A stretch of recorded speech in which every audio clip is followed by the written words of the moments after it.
Welcome to الہی kids. امی بچوں، کیا تم جانتے ہو کہ جب ہم رات کو سو جاتے ہیں تو ایک چھپا ہوا دشمن ہمارے پاس آ جاتا ہے؟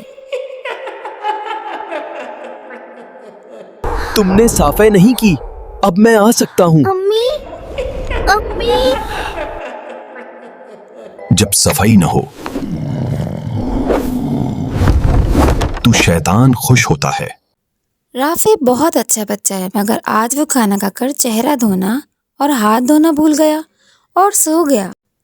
حضرت محمد مصطفیٰ صلی اللہ علیہ وآلہ وسلم نے فرمایا کہ جب کھانا کھا کر منہ ہاتھ دھویا نہ جائے تو سوتے وقت شیطان ہمارا چہرہ چاٹتا ہے۔ امی بسم اللہ، اللہ کا نام شیطان کو بھاگا دیتا ہے۔ بیٹا، نبی نے فرمایا صفائی نصف ایمان ہے۔ صفائی اور دعا ہمیں اللہ کی حفاظت میں رکھتی ہے۔ بسم اللہ۔ ہمیشہ رات کو کھانا کھا کے منہ ہاتھ دھو کر سونا چاہیے۔ پیارے بچوں، جو صفائی رکھتا ہے اللہ اس کی حفاظت فرماتا ہے۔ کیا آپ کھانا کھا کے منہ ہاتھ دھوتے ہیں؟ کمنٹ میں بتائیے۔ Please like, share and subscribe Elahi Kids.